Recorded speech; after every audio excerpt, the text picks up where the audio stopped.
Daras pagi 31 Desember 2024. Bismillahirrahmanirrahim. Assalamualaikum warahmatullahi wabarakatuh. Bapak-bapak, ibu-ibu, rekan-rekan, dan adik-adik sekalian, menyambung pembahasan tafsir sebelumnya pada ayat Dzalikal kitabul la raiba fihi hudal lil muttaqin. Pada daras kali ini akan disampaikan hakikat dari kalimat la raiba fihi.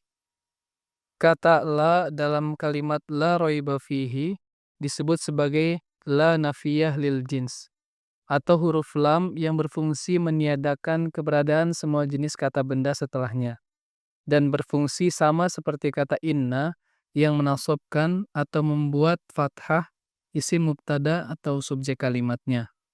Selanjutnya kata raibun merupakan bentuk masdar atau kata dasar dari wazan bentuk fa'lun yang berasal dari akar kata royaba. Karena ada huruf ilat iya yang terletak di tengah, maka huruf ilat iya tersebut diganti dengan huruf alif, sehingga menjadi roba. Dengan demikian, kata roibun merupakan turunan dari kata roba yaribu, yang mana sesuai dengan kamus memiliki makna keraguan terhadap yang buruk, yang berujung pada prasangka, dan juga fitnah atau pikiran jahat.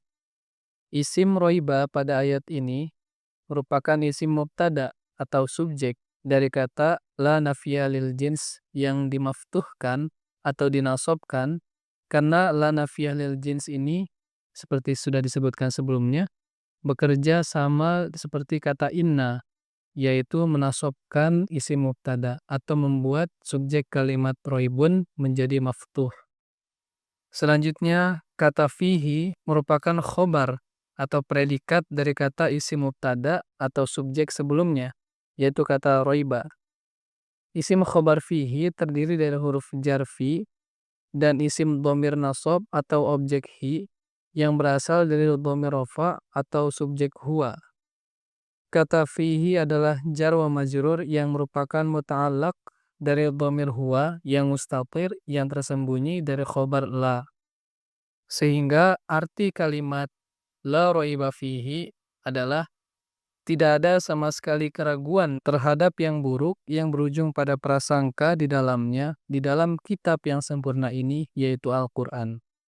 Kemudian Hazrat Muslim Mau'ud, Hazrat Khalifatul Masih kedua, radhiyallahu anhu, di dalam kitab tafsir kabirnya, menjelaskan mengenai makna la raiba fihi. Mengenai la raiba fihi, terdapat 4 pendakwaan, 4 klaim atau 4 pernyataan Al-Quran. Yang pertama, Al-Quran tidak mengandung sesuatu pun yang dapat membuat seseorang mendapatkan fitnah. Sebagaimana nampak dari kata roibun yang berarti juga fitnah.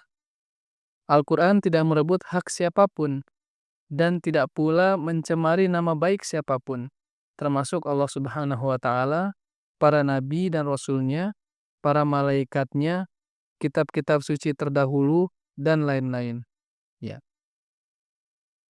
Sebagaimana kita ketahui, kitab-kitab sebelumnya menciderai kemaksuman para nabi, menciderai kesucian para nabi melalui cerita-cerita yang buruk. Seperti halnya kita membaca di dalam Alkitab kisah Nabi Ibrahim alaihissalam yang berdusta tentang istrinya yang seolah-olah sebagai saudarinya. Ataupun kisah Nabi Sulaiman alaihissalam yang membuat istana dan lantai berkaca semata-mata untuk melihat betis ratu Saba. Ataupun misalnya kisah Nabi Yakub alaihissalam yang menipu ayahandanya dengan menyamar. Nah, sedangkan pokok ajaran Al-Quran adalah tidak menganggap para nabi itu berdosa, bahkan menyatakan kemaksuman atau kesucian mereka. Sebagaimana Allah Subhanahu wa Ta'ala berfirman, "Wa idz qulna lil malaikati isjudu li Adam." Ingatlah ketika kami berfirman kepada para malaikat, sujudlah kamu kepada Adam. Di dalam ayat ini, Allah Subhanahu wa Ta'ala menyatakan kesucian Nabi Adam alaihissalam yang pada masanya merupakan hamba Allah Subhanahu wa Ta'ala yang telah sempurna dari segi akal, sehingga memungkinkan beliau untuk mengungguli manusia yang lain sehingga membuat beliau alaihissalam layak untuk mendapatkan karunia berupa wahyu ilahi. Dan para malaikat diperintahkan untuk tunduk dan patuh kepada Nabi Adam alaihissalam untuk membantu beliau dalam mengemban amanat ilahi sebagai utusan Allah Subhanahu wa taala. Atau dalam ayat lain Allah Subhanahu wa taala berfirman, "Wa Ibrahim alladzi waffa." An-Najm ayat 38. Dan Nabi Ibrahim alaihissalam yang telah memenuhi janji setianya. Di dalam ayat ini pun Allah Subhanahu wa taala menyatakan kesucian Nabi Ibrahim alaihissalam yang telah memenuhi janji setianya. Atau di dalam ayat lain misalnya di dalam surah Al-Baqarah ayat ke-88 Allah Subhanahu wa taala menyatakan kesucian Nabi Musa alaihissalam dan juga Nabi Isa alaihissalam yang menjadikan beliau berdua itu layak untuk mendapatkan bantuan dan pertolongan dari Allah Subhanahu wa taala. Walhasil, dari contoh-contoh yang telah disebutkan sebelumnya, terbuktilah bahwasanya setiap nabi dan kitab suci mereka itu sempurna pada zamannya masing-masing.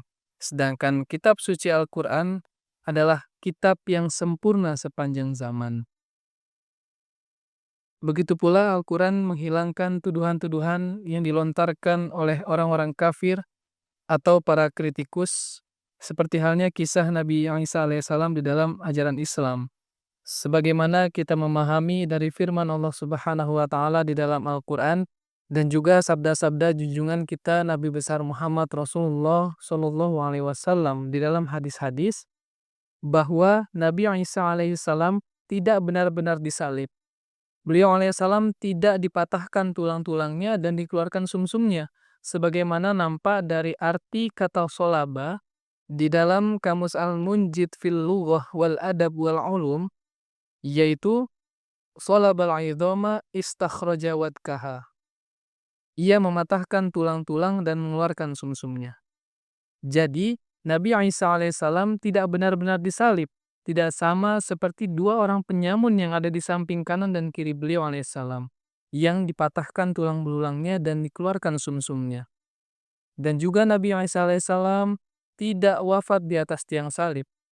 Kewafatan yang menurut orang Yahudi merupakan kewafatan yang terkutuk atau dilaknat oleh Tuhan, sehingga menghalangi ruhnya untuk sampai kepada Tuhan. Hal ini didukung juga oleh firman Allah Subhanahu wa taala, "Inni mutawaffika wa rafi'uka ilayya."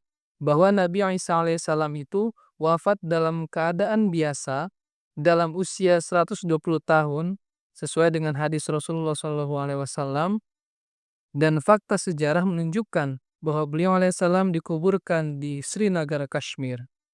Selain itu juga, sesudah beliau alaihissalam diwafatkan dalam keadaan wajar, ruh beliau alaihissalam diangkat oleh Tuhan, sama seperti ruh orang-orang suci lagi beriman di masa terdahulu. Hal ini juga bersesuaian dengan ayat yang berbunyi, "Wassalamu alayya yawma wulidtu wa yawma amutu wa yawma ub'atsu hayya."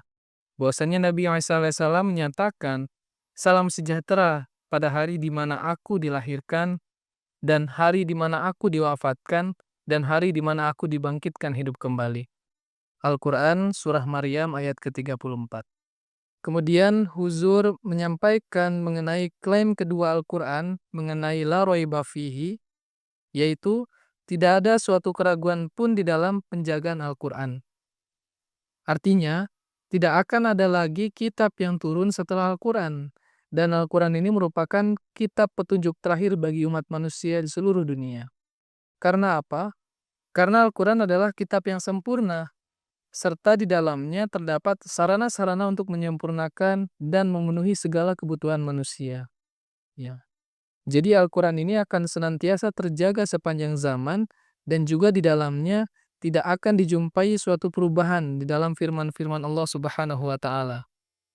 Al-Quran ini artinya akan senantiasa terjaga sepanjang zaman, dan juga tidak akan dijumpai suatu perubahan di dalam firman-firman Allah Subhanahu wa taala. Ya.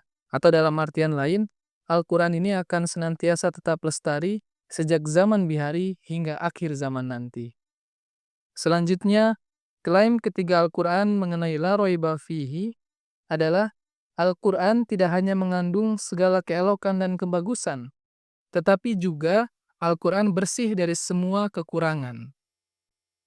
Al-Quran tidak mengandung sesuatu pun yang dapat merugikan kerohanian atau akhlak seseorang.